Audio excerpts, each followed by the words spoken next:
What? What? What?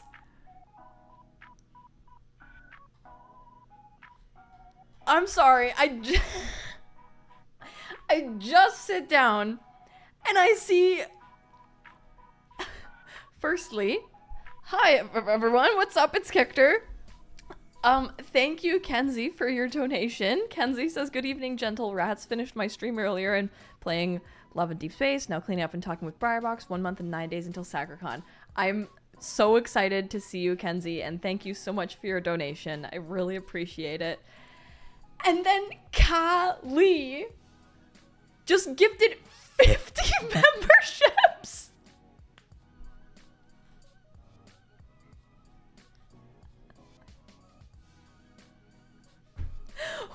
What? Look at the chat. It's just the whole chat is the memberships.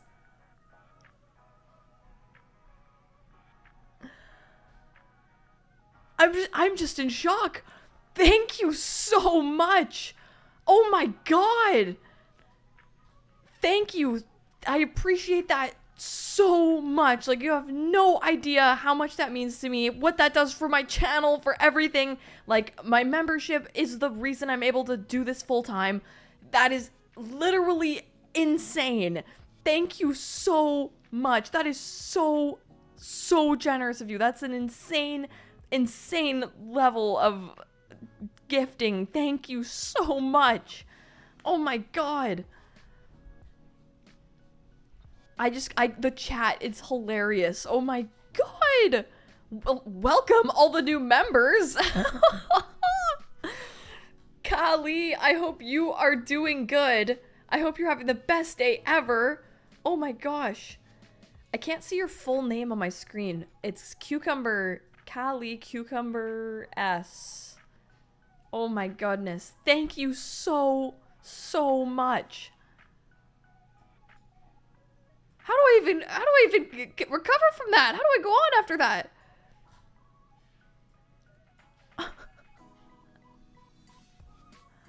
Thank you so much.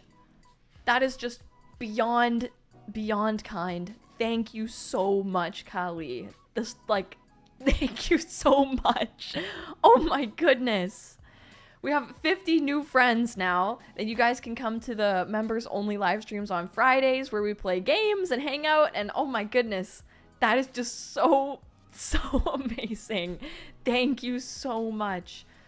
I've had so many people recently been saying that they were gifted a membership and then they continued on with the membership because it is for 1 month, and that is just like the nicest thing in the whole world. So thank you so much. The whole chat is green to match Shenxing Cho, says Walian. And I see lots of friends here. Hi, Briarbox and Sugar Kiss and Broccoli Fox and Mars Barband and Jay and Sumo and Meridia. And Laura has been a member for 4 months. Thank you so much, Laura. Yay, 4 months already. How is everyone? Well, I am amazing now. That was incredible. Oh my goodness. I'm perfect, honestly. Oh my gosh. I hope you're doing good, Laura. Oh my goodness. And Miss Rosie gifted 5 memberships on top of that. Oh my god. Literally, right into the chat, into the stream, and we have 55 new members.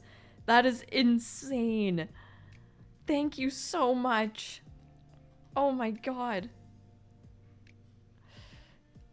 Thank you so much, Miss Rosie. That is so nice of you as well. Thank you. Kate says, don't look at your DMs for me until after stream. I sent some doodles. Oh, okay. Sounds good. I'm excited to see.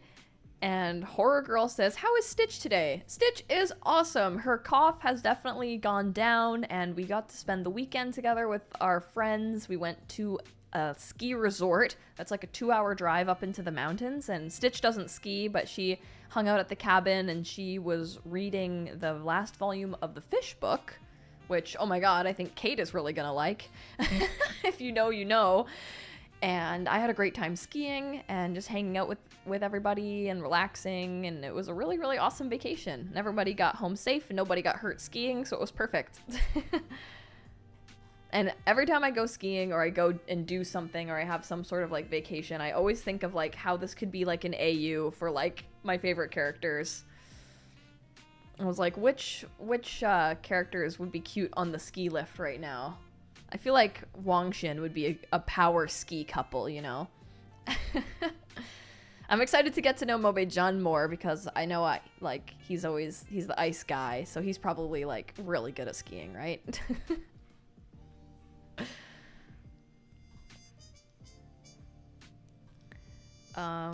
Sammy has been a member for 2 months. Thank you so much, Sammy. Finally survived midterms. Oh, congrats! Time to catch up on some reading during spring break. Nice! That's awesome! I'm glad you survived midterms. Anyone else in school right now? I hope that your test didn't kick your ass.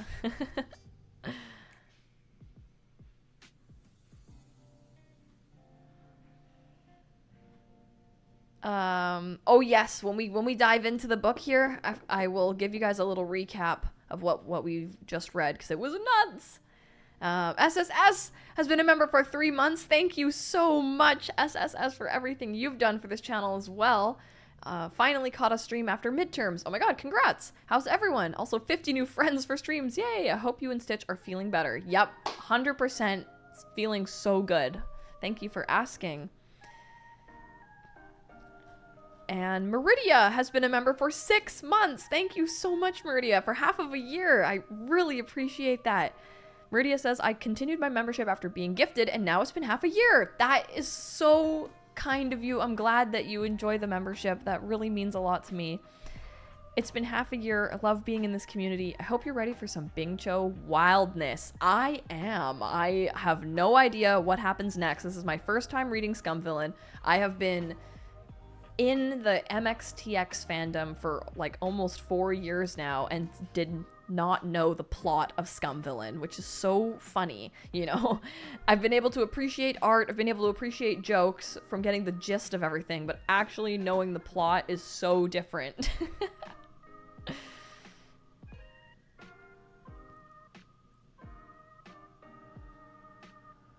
Oh my god, Guang Huai says, yesterday we went to a Chinese temple on a Thailand island and we saw a lift thing going up to the top and it reminded me of Jiggy. Yes, because in the Donghua, Jing Guanyao installs the fucking like escalator because he's always getting kicked down the stairs. That is so funny. That's so freaking funny. Michaela has been a member for 5 months. Thank you so much, Michaela.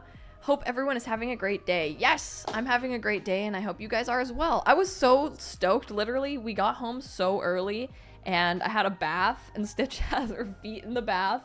And I was like, I could stream tonight. Like, we got back so early. Like, we have time to relax. We have time to put away everything. And then I'm like, I could stream. This would be great. So I'm really excited that we could do some more reading because I am like itching to find out what happens next. Sumo says, I got 3 ads while writing this. Now, okay, I've been seeing a lot of comments about ads recently, and also one of my other friends that does live stream noticed that as well and was like, what the hell is happening? And in my like YouTube studio backend, I got like a notification saying that they're changing how ads work. Like they're changing the mid-roll ads and stuff like that. So I don't have control over the ads. So I'm so sorry that they're being really disruptive in a live stream. Like it's still like you don't miss anything. So I guess you would just progressively get slightly less live throughout the ad, but I'm really sorry because I think YouTube is changing something and it's clearly like fucking crazy. So I'm really, really sorry. Every time I see someone like complain about the ads, it makes me feel bad. I'm like, oh my God. Because I like have to have ads on my videos to make AdSense, which like I don't want people to be seeing ads. And I also wish if you were a part of the membership, you wouldn't get ads, you know? But I'm just so sorry that it seems to be something weird.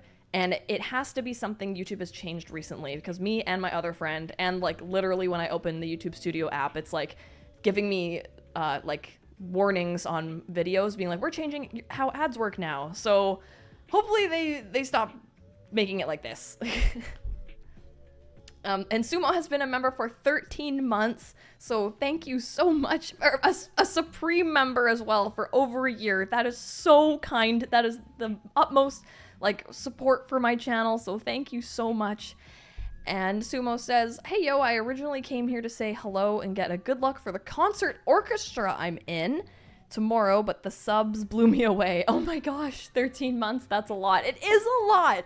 And so I will give you the best good luck ever. You're gonna kill it. That's awesome. I would love to hear all about it afterwards. I'm sure it's gonna be an incredible experience. And yeah, we got lots of good luck from me. Yes, please let us know how that goes. Miss Rosie, thank you for your donation. Miss Rosie says, I got my tax return as well as finished the first Little Mushroom this Friday. You finished it! That's fantastic! Oh my god! So I thought I'd do something fun this stream. Oh, thank you so much. That is really, really kind of you to share that with me. I really, really appreciate it.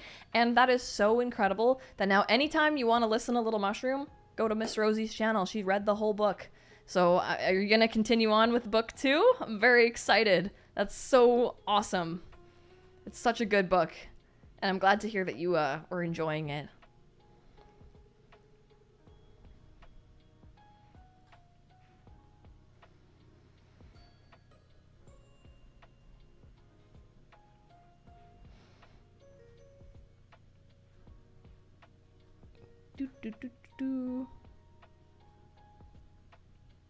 Lizzie says, channeled my inner Longa, but on skis Thursday, Friday, and went down the main summit from the top on a straight black diamond. Oh my god! You went down a black diamond? That's fucking crazy! That's awesome!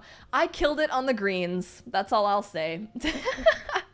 I can do, like, blues with my friends, but I prefer to keep it safe, and I'm still learning to be, like, super smooth on my skis. Like, I can get down the mountain pretty good. I'm good at, like, I can carve now, but I only started skiing a couple years ago, so I'm still like, and one of my other friends is also like not as good as some of our guy friends, like that just like rip down the mountain. So we stay together and we go down the greens together and we had a great time. Kenzie says, so the Hype House scored big and booked a Verbo Street across from the convention center for SacreCon. Oh my god, that's incredible. How many of you are all staying together? That is so funny. That is just like, that worked out. That's so perfect. Congrats. And Emma, thank you so much, Emma, for gifting a membership. I hope that you're doing good, Emma. I really appreciate that. Thank you so much for always showing so much support. I really appreciate it. Kate says, if what happens this chapter is what I think happens, this chapter is gonna be a fun stream. Oh boy, what could possibly happen? It's called Corpse. And I know there's a joke that like Bingha like fucked the corpse or something. I don't think that happens, but I think that's like a joke. I feel like I've seen that joke in like TikToks. So I don't know. Jay, thank you for gifting a membership. I really appreciate that, Jay. Thank you so much. Oh my goodness, so many new members this stream. I really appreciate that. Orion says 4 years without scumming. Yes. Tina has been a member for 2 months and says, made it to the stream. Oh, thank you so much, Tina. I really appreciate that. And Siren, thank you for joining my membership. Thank you so much. I appreciate that so much. That means the world to me. Thank you so much for joining.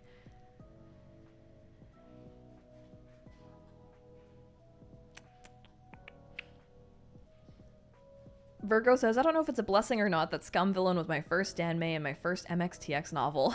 Hey, I mean, everybody finds their gateway drug into Danmei one way or another. Struck by Lightning has been a member for 17 months and says, been busy, attendance spotty, but happy to be here. Oh, I'm so glad that you could be here.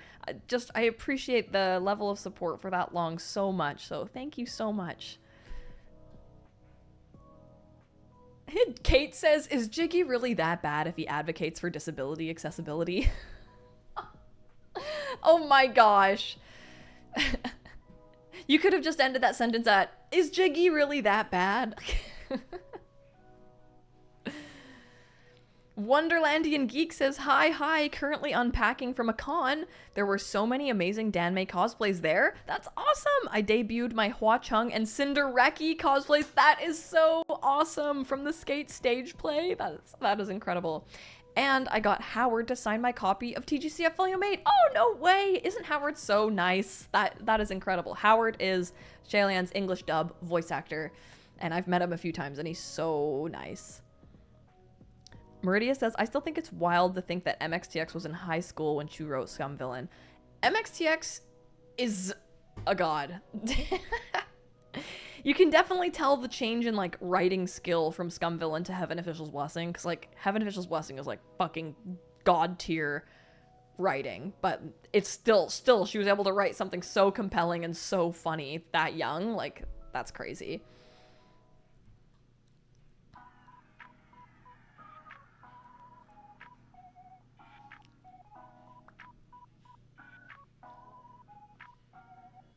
Siren says, have been watching these Scum Villain streams religiously, but this is my first time catching one live. I'm really excited. You're one of my comfort creators. Oh, that is so sweet. I'm so glad to hear that. I'm so happy that I could bring you comfort as we talk about whatever Bingha's about to do to this corpse. Kate says, I will suffer through 30 seconds of ads so you get your ad money. Oh, Kate, I appreciate that. Thank you so much.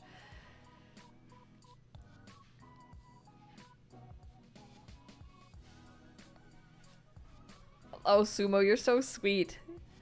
No, I know, it's very odd with the ads. It's strange. Broccoli Fox says, have fun reading. I gotta go. I'll be bothersome during the next Friday stream instead. Oh, Broccoli Fox, I hate it when you have to go. I'm excited to see you on Friday, though. Yi is here. Oh my god, Yi says, please read Little Mushroom. I'm so down bad for Lu Feng. Yes, Lu Feng is so hot. He's the guy with the gun in Little Mushroom. Actually, he is on my bookmark. Yeah. So, if you're into that, you'd be into Little Mushroom. That's all I'll say. Oh no, Yi says, I have a fever today. I don't know if it's from anxiety or just bad sleeping. Yi is debuting his new webtoon tomorrow night, I believe, right? So everybody go follow Yi. Make sure you're ready for his new webtoon because it's a Danmei and it's gonna be fucking awesome. Kali, who is has been a member for 1 month and gifted 50 memberships today. Oh my gosh, says it's cucumber salad for that Scum Villain theme. Oh my god, thank you so much, Kali, for what you did today. That is just insane. I thank you so much, cucumber salad.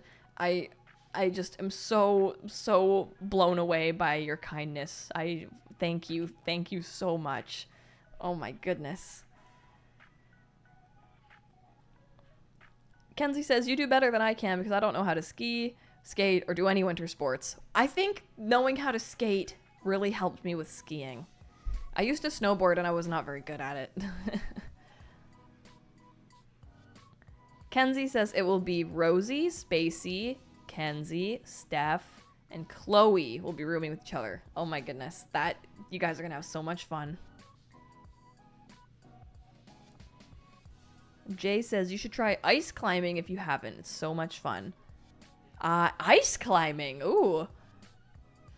I have never thought of that. Miss Rosie says, I will continue to read Little Mushroom Book 2 on Tuesday and my Rosebud Reads channel at 8 CST. I've really been enjoying the series and ordered the official plushies of the boys. Oh, that's fantastic. Oh my god. There's actually a lot of cute art of the, art, yes, but plushies of them. There's a couple different versions of the mini dolls and they have little puppets and stuff. Super cute. That is awesome. Spark Major says, I'm excited for the corpse chapter. I'm glad you're excited, Spark Major. Oh my goodness. Struck by Lightning upgraded your membership to Supreme. Thank you so much. That is so kind of you. Struck by Lightning. Thank you. That means a lot to me. Walian says, thank you because my English improves with each live. Oh, I'm so glad. That's fantastic. And thank you so much for donating. Oh, lots of people love the corpse chapter. Okay. SSS, thank you for your donation. Popping in to say, I missed your last gaming vid, but I love them. Shameless promo of Love and Deep Space here because I am now addicted. Oh my gosh, yes, I'm gonna be doing a video where I'm learning about Love and Deep Space, so I think that will be fun. I think it'll be fun for you guys to see my obliviousness and what I assume about the boys. And I'm glad you like my gaming videos. Thank you. I'm genuinely like really into Genshin now. It's crazy. You guys got me into Scum Villain. You guys got me into Genshin. Is it Reelsley? Is he available now? He must be, right? I want to replace Kaya with him. Guy the Pirate Witch says, Jiggy just doesn't want to be kicked down the stairs. I don't either. Oh my god, Robin Astor says, the extra chapter of these books were something that was a lot when I first read it. Got me prepared, though, for the incense extra from Moda Sushi. Yes. Oh my gosh.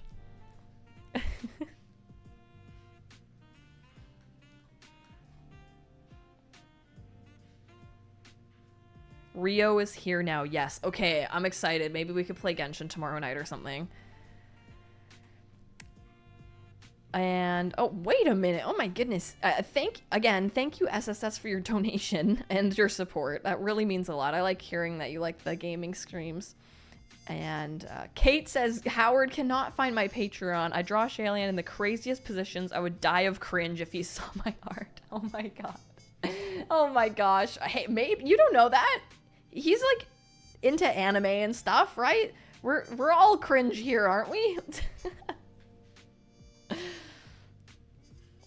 Guy says, what doesn't Bingha do with the corpse is the actual question. Oh, fantastic. Luna says, I just scribed a few hours ago today, and I love the Danmei book club videos. Oh, thank you. And now have so many Danmei novels to read. Yes, it's a curse. It's a blessing and a curse. Stitch is working hard on the PowerPoint for the Last Fish book, and I have the Peerless Volume 3 and Run Wild videos to edit. The Danmei Book Club is a 24/7 job. Robin Astor says, yes, you and Stitch's videos give me life. Oh, I'm so glad. And thank you, Luna, was it, for subscribing today. I'm so glad you like our videos. The bingqiu photo you reposted on Twitter was so cute. Yes, I know. Now I'm finally able to understand the nuance in some bingqiu art. So I've been retweeting it a little bit more. Emma says, I just saw my sister's high school production of the SpongeBob musical, and I'm getting my cast change in a couple of days. Fantastic! That's awesome. I'm glad to hear that.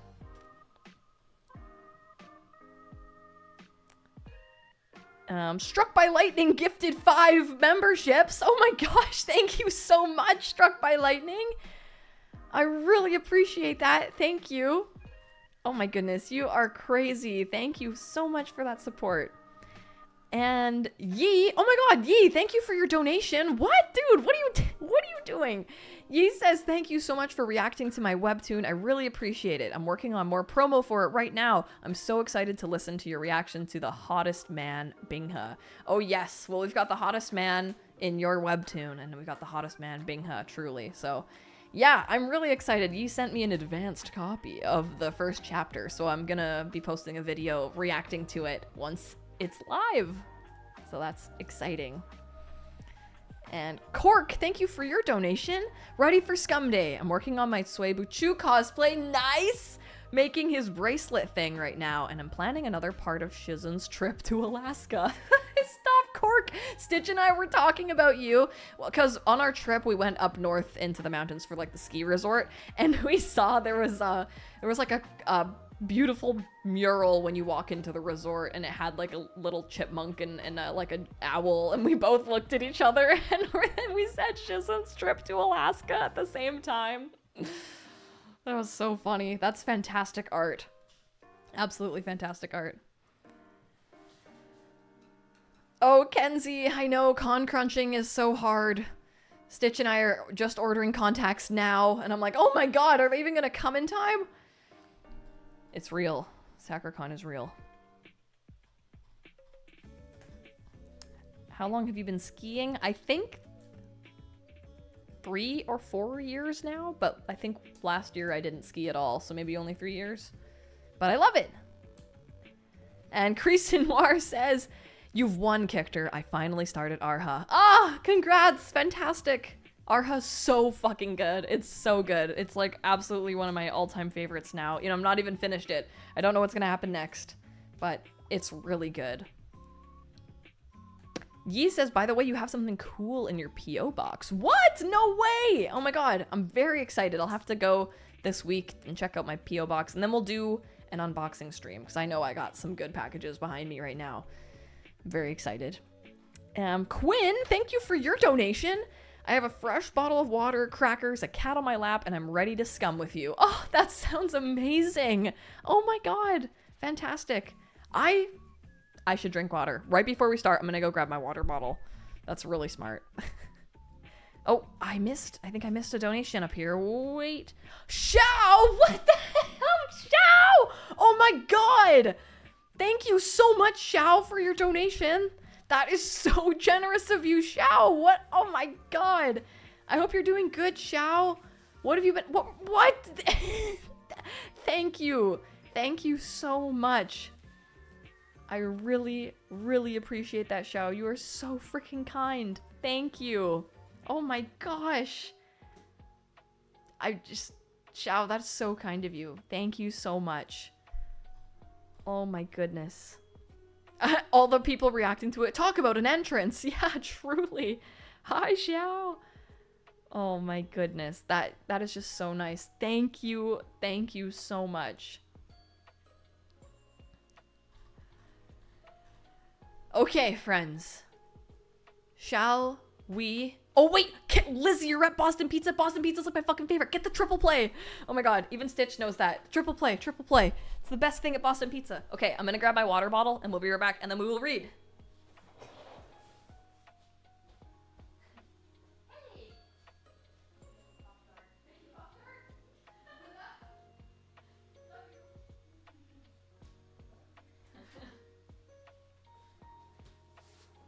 Stitch is making a Pop-Tart.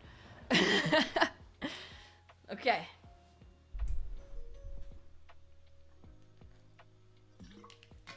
Oh, Azure Bloom, thank you so much for gifting 5 memberships. Oh my goodness. Thank you.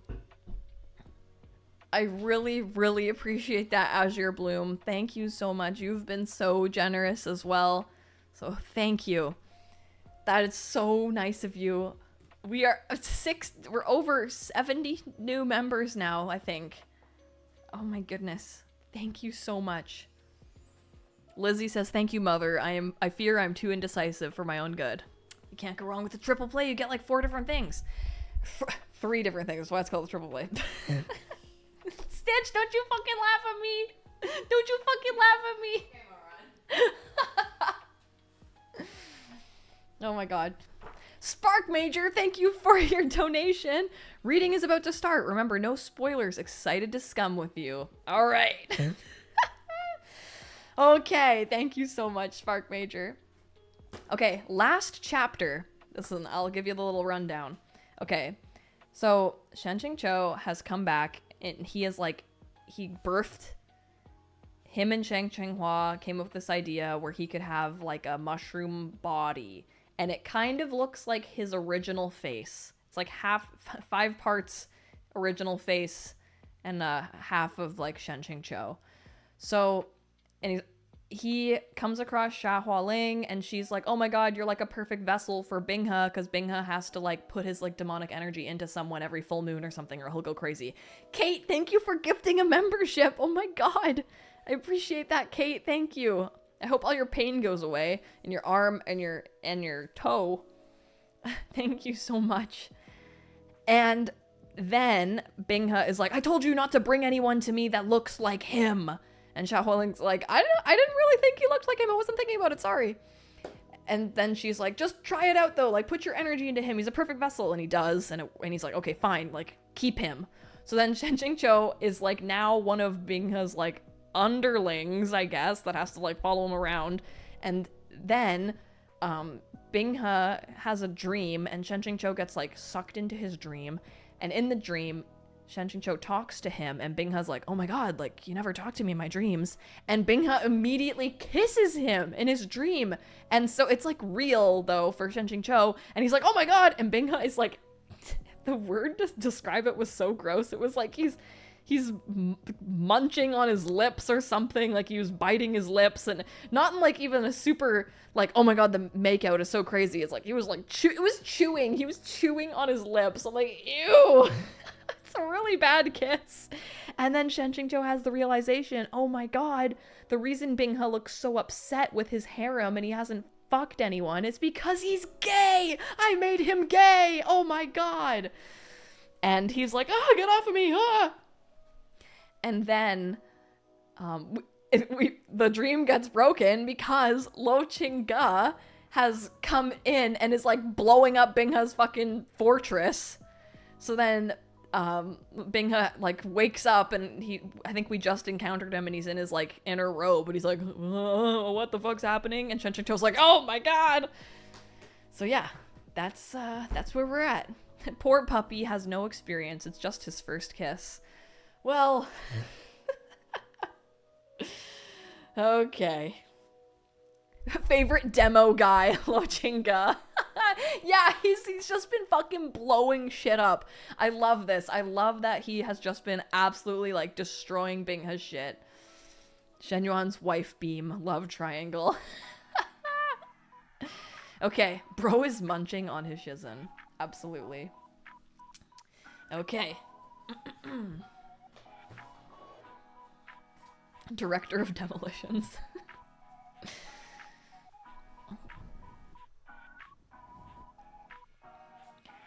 A violent surge of spiritual light and killing intent burst from Chen Luan. Shen Qingqiu's guard was up as he glanced back and forth between the two. Then suddenly, he looked in the direction in which Lo Qingge's sword was pointed. From his brain, there came the sound of the last surviving shred of his worldview finally shattering.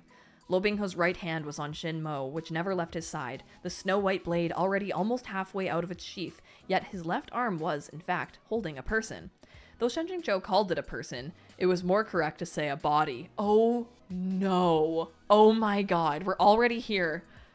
It was completely lifeless, its head lolling and limbs slack, yet also completely pliable. It too wore a set of flimsy inner robes, the neckline having slipped past its shoulder, exposing half of a paper white back. Stop! No! No! Oh my god! Oh my god, no! Oh, this is weird. What have you done? Said Lo Qingge. Lo Qingge would never forget the scene he had witnessed just seconds before. After Cheng Luan had torn open an entrance, he had found a room completely empty other than the overlapping silhouettes among the curtains. Lo Qingge knew that Lo Binghe definitely had to be in the pavilion, but he never could have imagined that he wasn't the only one within. Lo Binghe raised his eyebrows, tugging the limp body in his left arm further into his embrace. You tell me, what have I done? Shen Qingqiu was thoroughly speechless. Two people, or should you say, one alive person and one dead person, rolling off something similar to a bed together in clothes that barely covered anything. It didn't look like something family-friendly, whatever way you spin it. What? Oh my god, is he fucking sleep? Okay. Oh my god. Anyone who's read Arha, you know what happens, okay? I feel like that was so much more respectful than whatever the hell this is. What? Oh my god, he's in bed with it? He's in bed with the corpse. He's in bed with the corpse like it's his little baby. It's his little binky. He's got his little baby. Oh my god. This just makes me think of like that guy that's like married to Miku and it's like a sex doll. Oh my god. Oh my god, I can't. It's like 2 parts adorable and 8 parts fucking creepy, you know? Like, oh my god.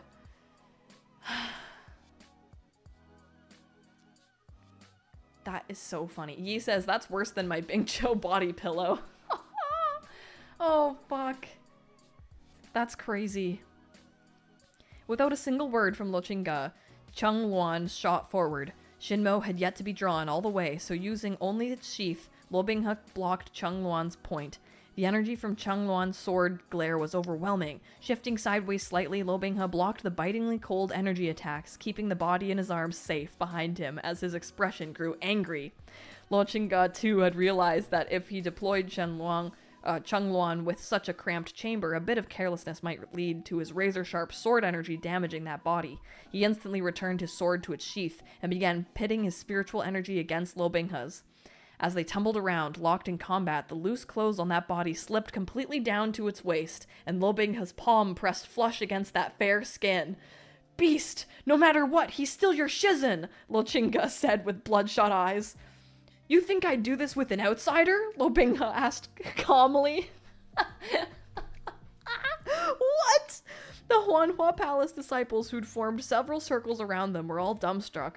Lo Binghe paid them no attention, his entire focus on dealing with Lo Qingge. Spiritual energy roiled like a boiling water in the air around them, shooting in all directions. As they clashed, their expression worsened, each more frightening than the last. No one dared to step inside Huanhua Pavilion for fear of being caught in the crossfire. Shen Qingqiu, however, wasn't afraid of the crossfire. He was merely unable to look at it straight on. Too hardcore. Way too fucking hardcore! Even if his imagination had been as vast as the moon was covered with craters, he still never imagined that one day he would become a character in this kind of hardcore kink play. The thing Lo Binghe was holding in his arms, that was indeed dead, right?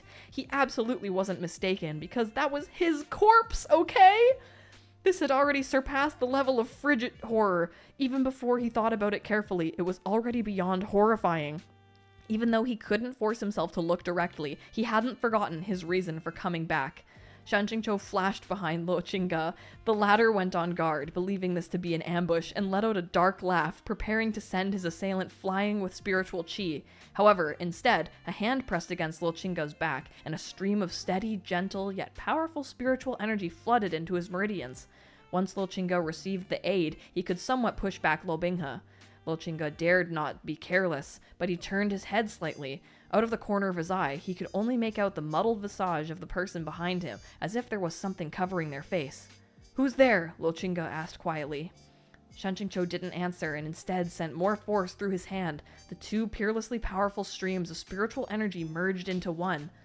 Though Lo Binghe couldn't block it perfectly, this blast of offensive spiritual energy would travel down his body and into the corpse in his arms.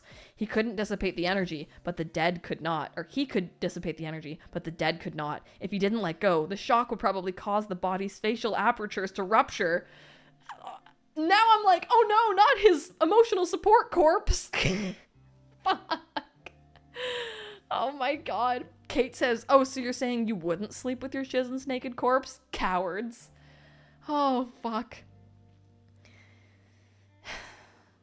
Lo Binghe was unwilling to harm the corpse, so he could only release it. The body was shortly tossed away by the boiling spiritual field, flying outward. Even after letting go, Lo Binghe's gaze remained firmly fixed on that body, his expression both helpless and reluctant.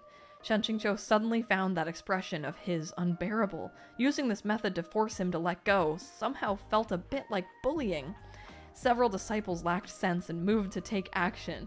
"Don't touch him!" Lo Binghe yelled. Even from a distance, a wave of his sleeve filled that direction with screams. Shen Qingqiu withdrew the spiritual energy he'd been applying to Lo Qingge's back. With a tap of his foot, he launched himself forward, catching the body within his arms. Okay, like, a part of me is like, if we were in Binghe's head, and we were like, oh, this is a part of Binghe's plan, like, I'm sure he thinks that's, like, you know, if he gets that magical pill from Xia Hualing or whatever, he can, like, revive him. So he's gotta keep the body, like, he's gotta protect the body, and there's no better way to protect the body than having it with him, right? But also he's sleeping with it? Like, can't he put it in, like, a fucking cryo chamber or something? Like, oh my god. Emotional support corpse. Oh, God.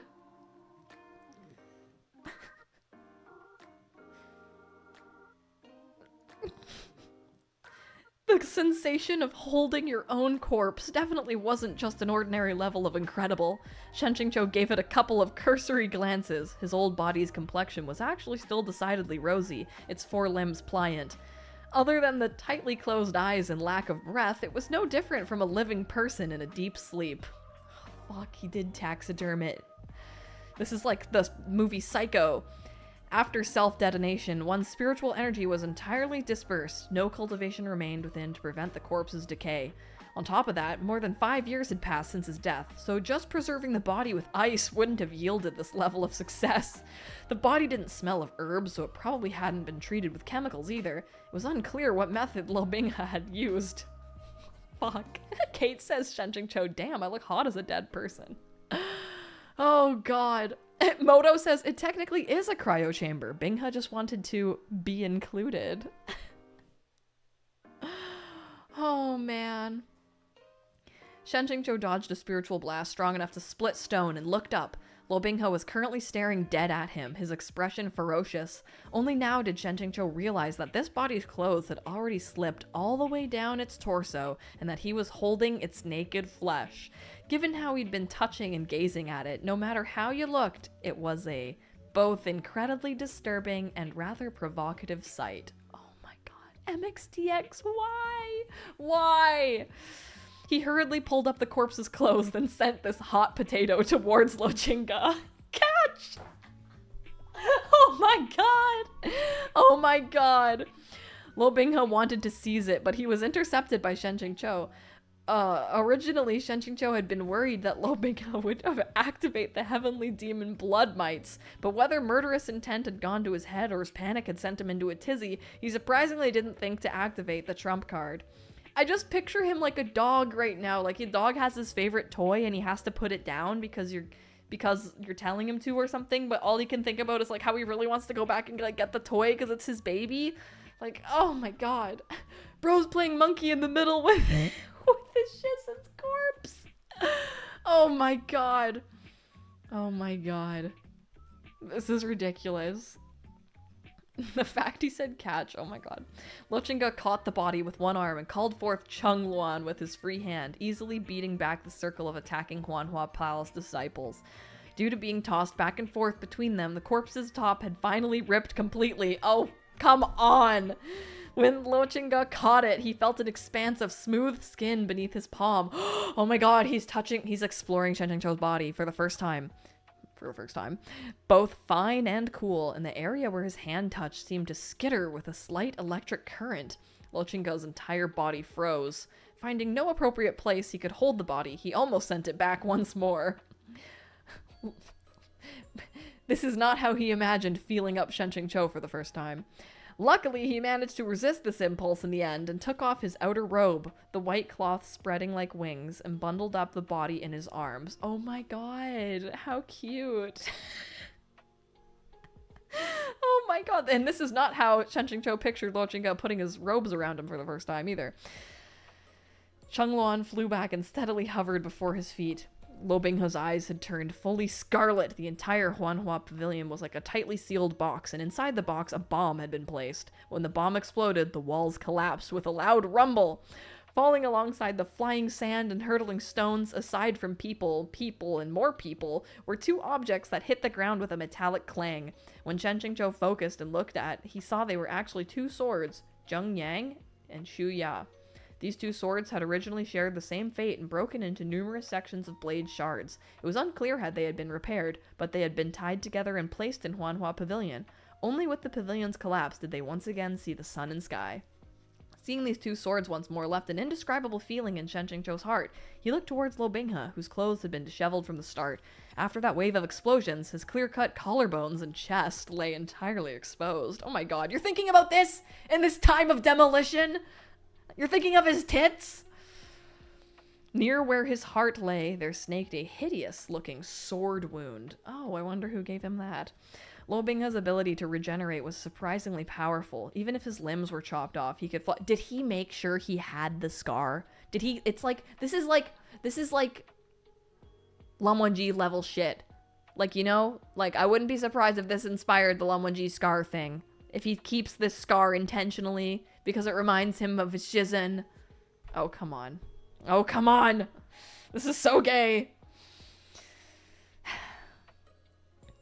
If you went a bit more hardcore, he could even grow new ones without problem. Unless he purposely chose not to heal an injury, there were no wounds he couldn't mend, and none that could leave a scar. Oh, God. He's crazy. Lo Binghe shouted. For Shizen's sake, I've let you live over and over again, but since you want to die so badly, you can't blame me. Oh my god. Oh my god. This is so, this is quite juicy, you know? The force of his subsequent eruption of spiritual energy and murderous intent almost made Shen Qingqiu's internal organs shift. Inside him, he knew Lo Binghe was furious, and he hurried to yell at Lo Qingge. Still haven't left? It felt like ever since he'd come to this world, he'd kept playing the role of the selfless rearguard who sacrificed himself for others. Lo Qingge gave him a glance, then was as decisive as expected. He left without delay, tucking the body beneath his arm and jumping onto his sword, then flying off at lightning speed. Oh shit. Lo Binghe wanted to take action, but abruptly a violent tremor shook his heart, and Shinmo's sudden recoil forced him still for a beat. Due to this one missed beat, he could only watch helplessly as Lo Qingge flew off with Shen Qingqiu's corpse under his arm. No! Now I feel bad for him. Give him his emotional support corpse back. He remained in place in a daze, a blankness flickering over his face for an instant. He'd forgotten to even return fire. He had the appearance of a child who'd had his entire world, his most beloved thing, snatched away from him, whose sky was about to collapse and fall. Oh my god. Shen Qingqiu had originally planned to take advantage of the chaos to slip away, but when he saw this, for some reason his feet remained stuck in place, and that unbearable flash from before grew even stronger.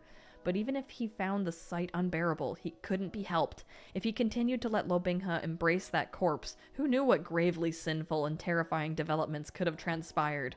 The real problem was that his heart had softened at such an inopportune time. He's like, you know what? I am actually not that grossed out by it. He hadn't managed to slip away. Lo Binghe's head turned sharply in his direction, and those two severe red eyes locked on him. Within its sheath, Shinmo began to tremble with both joy and malice. Lo Binghe's expression clearly told Shen Qingqiu that he would absolutely positively hack him into 1,000 pieces. Shen Qingqiu looked at his eyes that were both furious and devastated and backed up 2 steps. Then all of a sudden, as if his mind had been bewitched, he wanted to tell Lo Binghe something. True, he wanted to say, "Don't be so sad, Shizen isn't dead." Just as he moved his lips, a black shadow sprang out from the group of Huanhua Palace disciples. That silhouette was unbelievably fast and nimble. It snatched Shen Qingqiu up like a whirlwind and left just like that. Lo Binghe's eyesight and reflexes were exceptional, yet the spiritual blast he fired managed to miss. He stood in place, emotionlessly looking at the ruins that remained of Huanhua Pavilion and at the troops strewn everywhere. The entire time, the Huanhua Palace disciples had been unable to interfere, but they too knew that Lo Binghe's mental state was unstable after this series of losses. He would definitely explode in a rage. They hurried to kneel en masse. It also happened that Xia Hualing had finally made it to the pavilion. She rushed to the front, but Lo Binghe sent her flying the moment she arrived, and she coughed up 3 liters of blood. She'd long known that Lo Binghe was temperamental, but not knowing what had enraged him this time, she said in terror, "My lord, calm down! My lord, calm down!" "The person you brought back is really quite something," said Lo Binghe. This really quite something was so fearsome that it would have been less scary if Lo Binghe had told her to commit suicide on the spot. Xia Hualing's soul almost left her body. "This subordinate has something to report," she said hastily. The moment the break-in occurred, this subordinate detected the problem and went to deal with it. Lo Qingge wasn't the only intruder. The Peak Lord of Baijian Peak had scouted the palace's interior by cover of night, but he was unable to break the maze array. However, someone had broken the maze array beforehand, and using that, Lo Qingge also successfully infiltrated. Lo Binghe gazed in the direction in which Lo Qingge had disappeared on his sword, and slowly clenched his fist, the bones of his knuckles cracking. Xia Hualing figured that Lo Binghe genuinely didn't care who the other intruder was. He was only concerned with Shen Qingqiu's body, which had been snatched away, so she hastily changed her tune. Lo Qingge can't get far carrying that by himself. This subordinate will take some forces and give chase. "No need," said Lo Binghe. Xia Hualing shivered, her heart chilly, a vague premonition welling up within. And indeed, she heard Lo Binghe coldly say, "I'll go myself. Call Mobe here." Ooh, what's gonna happen? Also, Mobe-chan, woo! Hey, Emily, thank you so much. Oh, man. I'm rooting for him. I want him to get his corpse back. At this time, Chen Qingqiu finally came to understand exactly how gentle Lo Binghe had been while controlling the blood mites in his body. If Lo Binghe really wanted to kill someone with heavenly demon blood, the pain would in no way be only on the level of period cramps.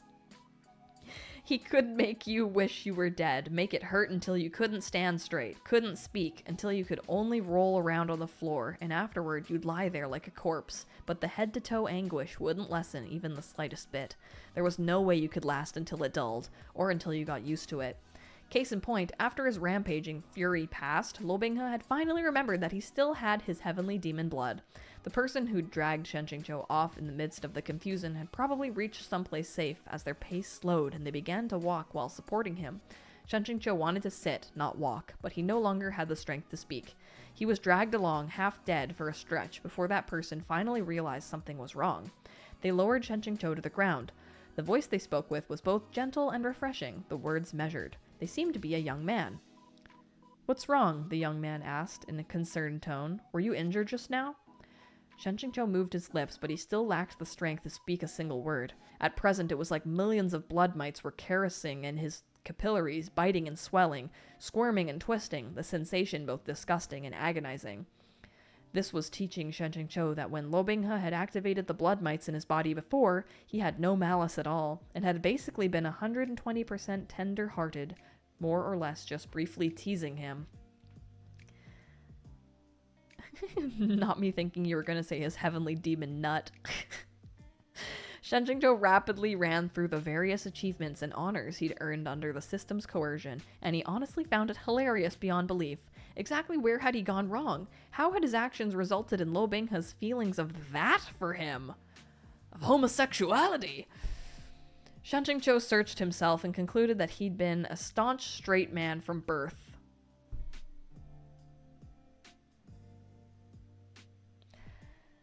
And that all of heaven and earth could testify to this. There should have been no need to doubt Lo Binghe's orientation either. So exactly whose fault was this? No need to wonder. If a character was derailed, it was of course the author's fault. Everything could be blamed on airplanes shooting towards the sky. Oh my god. Brings in Shang Jinghua. Why'd you make him gay? You're turning the frogs gay.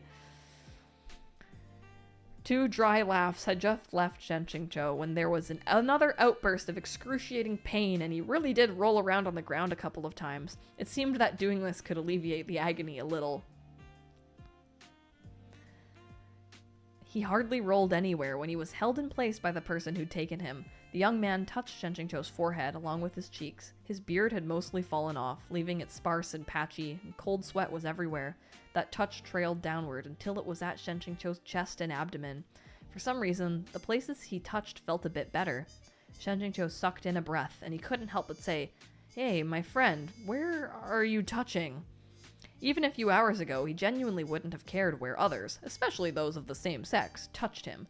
They could touch wherever they liked. Please go ahead. But ever since Lo Binghe had opened a series of gates to a new world for him, Chen Qingqiu's worldview, which had been set for the past 20+ years, had suffered a heavy blow. From now on, he needed to look at the world with a new gaze and more sensitive attitude. Especially on the issue of befriending those of the same sex. Oh my god.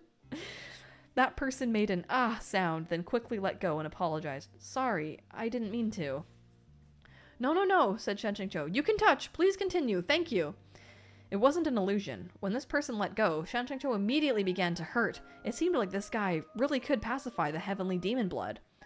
Chen Qingqiu turned his head. He couldn't see the young man's face clearly beneath the moonlight, but those features were more or less bright and refined, the eyes incredibly pellucid. They reflected Chen Qingqiu's silhouette in the crisp moonlight like dew water, the images overlapping within them. I wonder if is this gonna be the snake guy? Because if he can like regenerate stuff, and the snake guy was like eating that mushroom that like helps you regenerate stuff, right? Chen Qingqiu looked at those eyes and faintly recalled something, but before he could give it careful thought, something exploded within his brain, the pain so great that he groaned. Shoving his head downward, he curled his fingers into a fist and furiously bashed the ground. Suddenly, Chen Qingqiu felt someone lift him by the back collar, his lower jaw throbbing as his mouth was forced open and a liquid poured in. His tongue was numb, and from the reaction of the acid in his stomach, though he couldn't tell what taste this liquid had, it probably wasn't anything delicious. Choking, he wanted to spit it out, but the young man covered his mouth. Though his movements were forceful, his tone was incredibly tender. Swallow, he coaxed. Shanchingcho's throat bobbed violently, and in a moment of haste, he ended up swallowing the liquid anyway. Rivulets of the unknown liquid trickled from the corner of his mouth. Okay, this is being written very sexual. He lowered his head while coughing harshly, and the young man patted his back from the side, helping him breathe. The shocking thing was that after this liquid entered his mouth and stomach, the pain from the blood mites, which had tormented him the entire trip, swiftly vanished. Shanchingcho's body felt better, but the ground dropped out beneath his heart instead. He seized a fistful of the clothing at the young man's chest. What did you make me drink? Come? The young man pried open Shanchingcho's fingers one by one, bringing them away from his chest and smiled. Does it still hurt? It didn't hurt. It really didn't hurt. But the fact it didn't hurt was what made it scary. He never imagined that something like heavenly demon blood could have an antidote. As the sense of taste gradually returned to his tongue, Shanchingcho felt that the stench of blood within his mouth was also growing stronger, strong to the point that he felt nauseated. The original work had said very distinctly that all medicines were ineffective against heavenly demon blood. Only heavenly demon blood could keep heavenly demon blood in check. Fuck. Not only had he drunk it twice, he'd drunk heavenly demon blood from 2 different owners. Shanchingcho really could fucking live up to the 8 words, unprecedented and unparalleled, with none before or after. After thinking this, Shanchingcho let out a cheerful whoop, then fell over face first. What? Oh my god. The sound of ripping flesh. What's more, it was accompanied by hoarse, wretched screams. Shanchingcho pressed on his temples, and the scene before his eyes slowly clarified and focused. A sea of blood, a mountain of corpses. Lobingha stood wooden in the midst of this purgatory of a scene. He wore black, so the blood couldn't mark his clothes, but half his face was splashed with specks of crimson, and he raised and lowered his sword callously and mechanically. To start, when Shanchingcho first laid eyes on Lobingha, an image automatically surfaced in his mind, that of Lobingha holding Shanchingcho's corpse as he rolled off the bed in a heap, so it was hard to look at him directly. But soon he realized that Lobingha was massacring his own dream realm's constructions. What difference was there between this and stirring his own brains with a knife? He's not an idiot who doesn't know better. Only a madman would do something like this. Oh boy. Oh boy, he's got a little self-lobotomy moment. Though Shanchingcho often loved to say Lobingha was a masochist who liked to torture himself, there was no way he could squeeze out a couple of dry laughs over this level of self-torture or even take the time to ridicule it. Lobingha lifted his eyes to Shanchingcho, his gaze hazy, like his mind was unclear, but as soon as those eyes reflected Shanchingcho's silhouette, they instantly brightened, and he promptly tossed aside the longsword in his hand. He threw it far, far away, then his blood-stained hands behind him, calling in a quiet voice, "Shizen." Then he remembered that his face was stained too, and as if to remedy this, he wiped at the blood washed over half his face with his sleeves, but the more he wiped, the dirtier it became, and like a child who'd been caught stealing red-handed, he grew increasingly distressed. Oh, baby. A stranger the first time, familiar the second, Shanchingcho had experienced pretending to be a product of artificial intelligence, and he could still project an unperturbed image.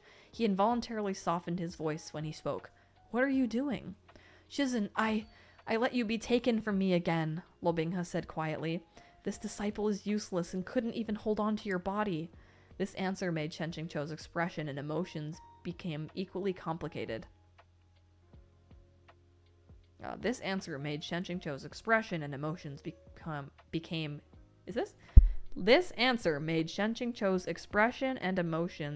became equally complicated. That's a weird sentence. So this cruel murder of his own dream realm constructions just now should be considered self-discipline? Given how deft Lobingha's actions had been, Shanchingcho feared there is a typo. Oh my god, this book is worth millions. Given how deft Lobingha's actions had been, Shanchingcho feared this wasn't the first time Lobingha had done this. No wonder Lobingha had been unable to distinguish the difference between a product of the dream realm and an intruder from the outsides the last time they met. Oh. Shanchingcho sighed and deliberated for a while before gently comforting him. What's lost is lost. I don't blame you. Lo Binghe stared at him vacantly. But that's all I have left now. Shen Qingqiu suddenly didn't dare look him in the eye. Could Lo Binghe really have spent those 5 years clinging to a corpse, to an empty shell Shen Qingqiu hadn't wanted anymore?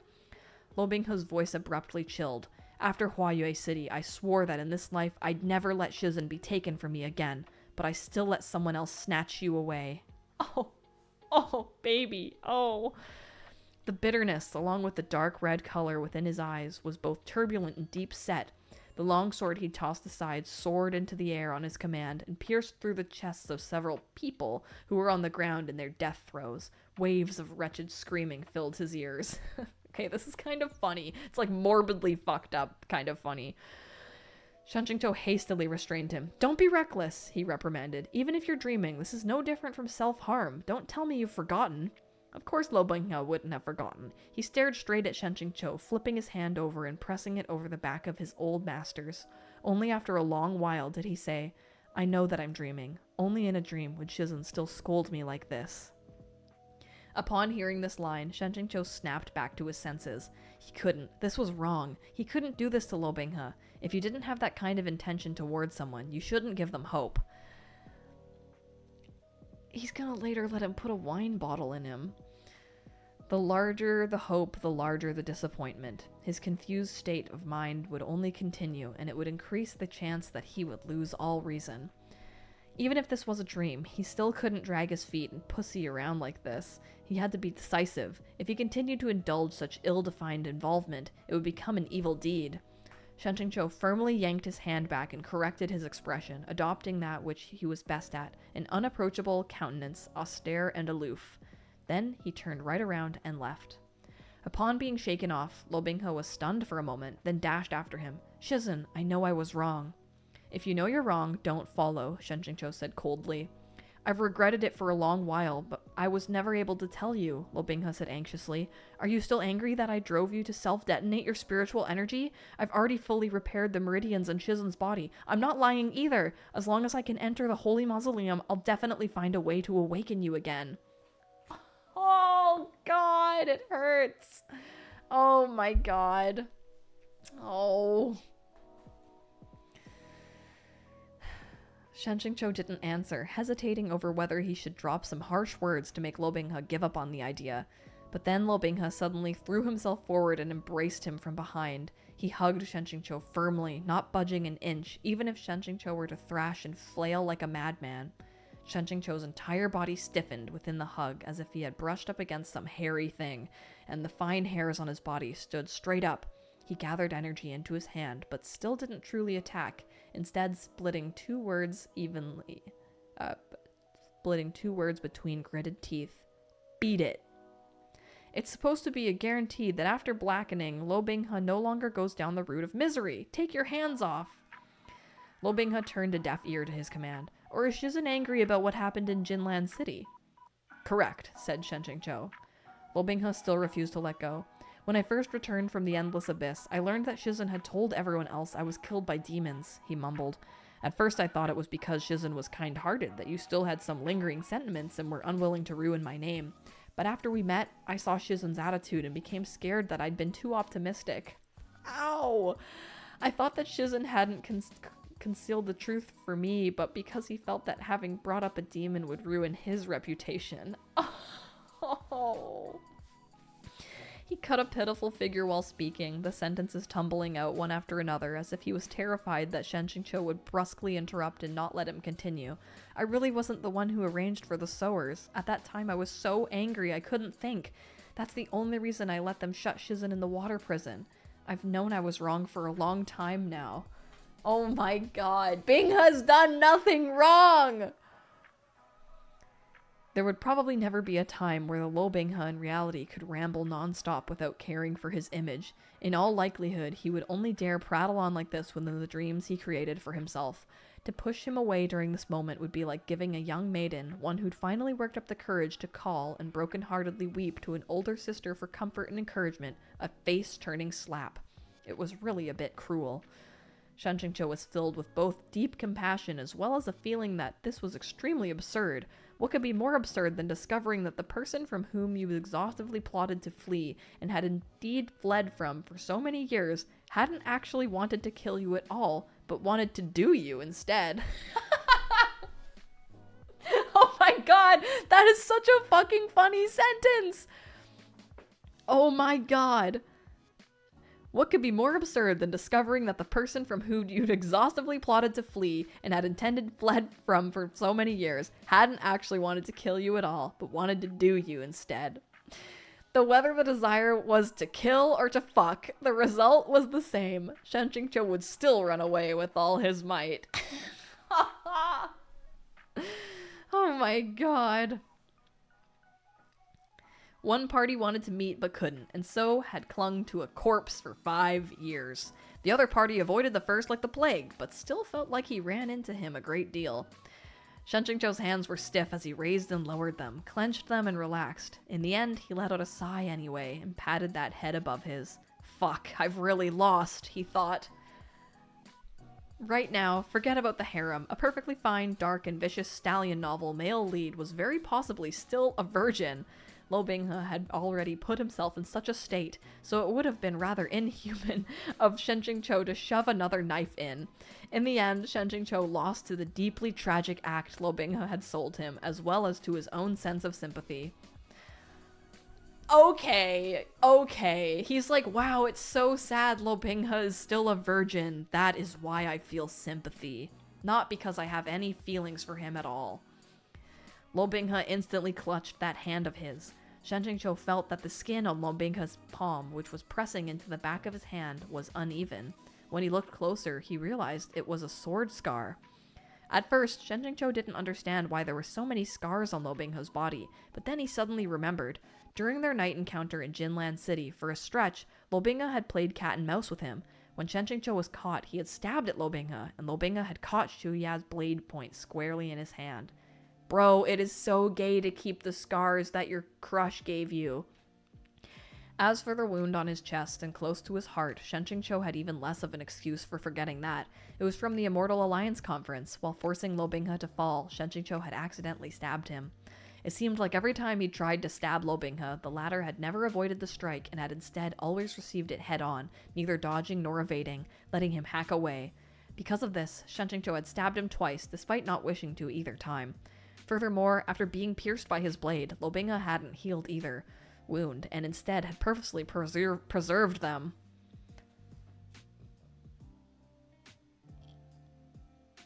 He's crazy, but it's quite romantic. Only a short while ago, Shen Qingqiu could have matter-of-factly believed that Lo Binghe was nursing a grudge and keeping the scars to remind himself of his hatred any time. But now Shen Qingqiu could no longer deceive him about the exact meaning of these actions. It's like he knew these were gay actions. He'd finished reading the hugely long original novel and raised this child to adulthood, but he'd never realized that Lo Binghe was actually a pure-hearted young man, and as the deeply emotional stallion had turned gay, the stallion part had actually been summarily dropped. This Lo Binghe, who'd been bent to heavens nowhere by his rearing, possessed a heart both masochistic and easy to harm, more delicate than a young maiden's. Or maybe it wasn't that Shen Qingqiu had never realized it, but that he'd never thought to understand. When all was said and done, he had still regarded Lo Binghe as a character in a novel and adapted an attitude that he was something to constantly observe and occasionally mess around with. Most of the time, he kept himself at a respectful distance. Okay, no you didn't. And Lo Binghe, who'd had the strongest presence in the original work, had ended up suffering most of Shen Qingqiu's assumptions about tropes and story formulas.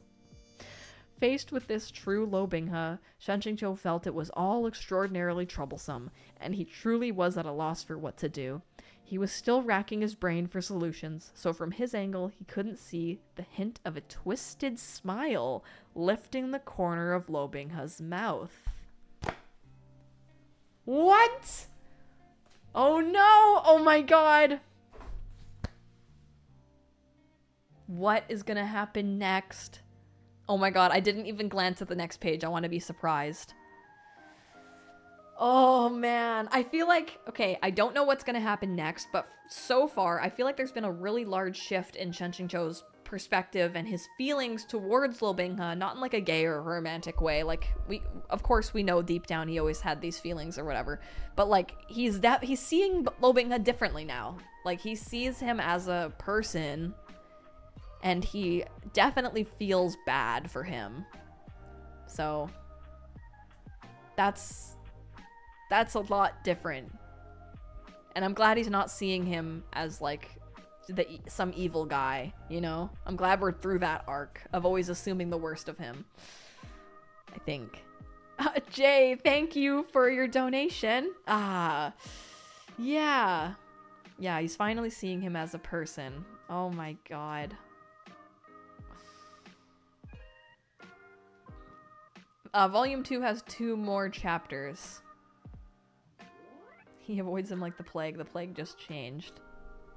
He's about to gaslight, gatekeep, girl boss.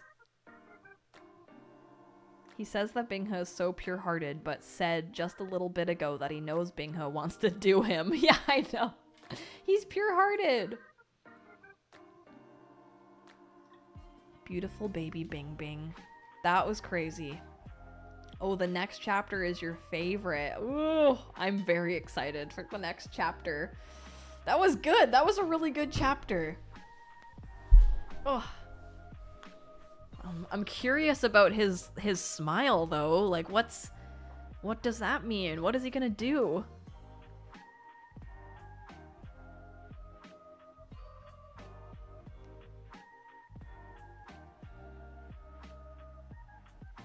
Good night, Briarbox. I won't read the next chapter tonight. I will end it there. I think that's a good little cliffhanger to end it on. Quinn says, off topic, but what does my Shayla mean? I see people use it often, but I'm clueless. Thank you for your donation. It's a way to describe, I think the trend is like, it's like you see, it's like you see a picture of someone when they're younger and you feel like empathy for them, like, oh, my sweet baby. Like it's kind of the same thing. Like if you know someone's kind of gone through a lot, you're like, oh, my Shayla, like, oh, my sweet baby.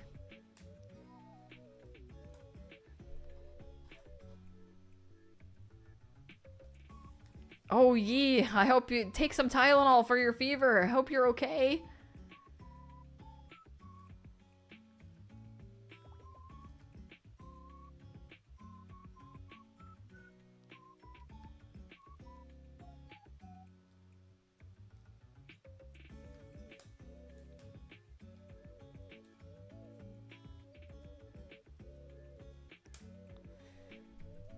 I'm glad you guys enjoyed the chapter. You don't have any medicine. You don't even have any Tylenol. Oh my god. Well, if you have a fever, you should definitely be taking some medicine. Uber eats it to you.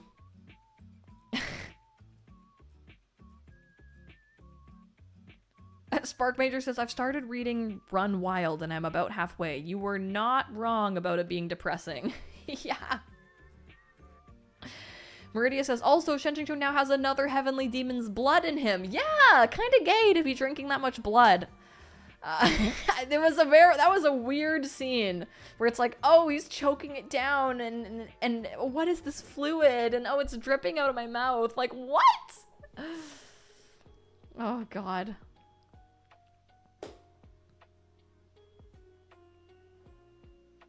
He cheated on Binghe. It was against his will. I don't know when the Peerless Volume 3 video will be out. Oh, hopefully this week. Miss Rosie says, what day will you do the package opening? Oh, maybe we could do it Wednesday. Maybe tomorrow I could do Genshin. And then Wednesday I could do package opening. And then Friday we could do the members only stream. And then read more Scum Villain on the weekend, probably. Yeah. Wait till Binghe finds out. Oh no! Oh my god, there's some other bitch's blood in you? Oh shit! Genshin stream for Mr. Slay, yes! And I'm gonna do a video on the new audio drama little clip, the TGCF audio drama clip, and read a section from the revised edition. That's so cute with Hua Chung on the horse.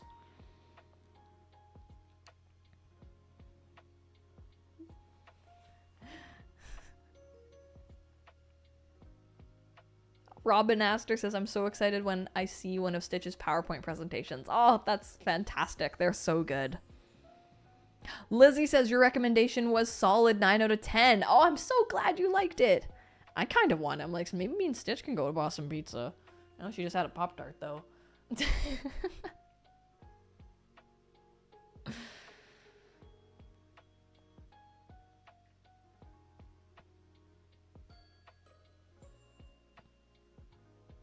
I really love streaming. I really love it. It's so much fun to hang out with the live chat and like just like I'm so lucky to have a community where we have so many like inside jokes together. We know so many characters. Like it's really awesome. Like always tuning in with you guys. There's always like I end up laughing so hard every time I stream. Like I always feel so good streaming.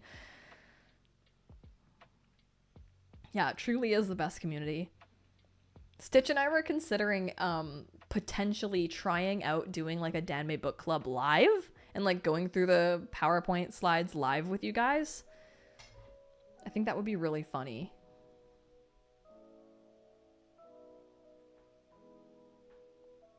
I wonder what series we could try that out with though.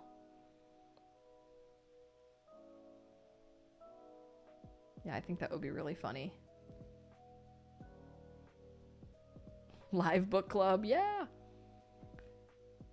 I mean, I truly rarely, like, there's barely any editing that goes into the book club videos. I usually just cut out if we stutter. So that could be good. Aw, you guys are so sweet. Okay, well, I think I'm gonna end the stream. I gotta get back to editing. I'm gonna be here, but looking this way. So thank you guys so much for coming to hang out for some more Scum. I'm very excited for more, and I'm just so thankful for all of the members this stream and all of the donations. Just thank you so much for everybody supporting me. And even if you aren't able to become a member and you're just able to hang out and be a part of the chat and be a part of the community, I appreciate you too. So thank you guys so much for always being so much fun, and I will see you guys tomorrow night for some Genshin. Okay, bye!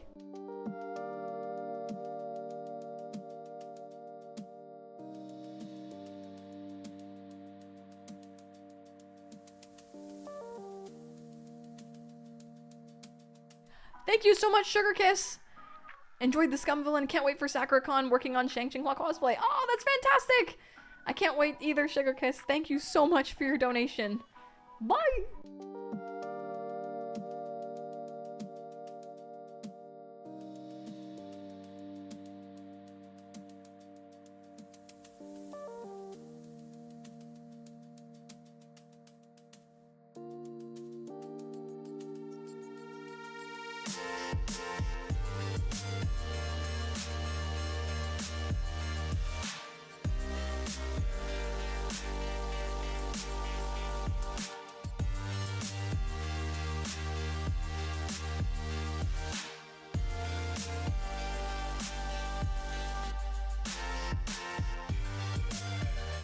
Thank you so much, Jay! Thank you so much for your donation. I hope you're still here. Bye!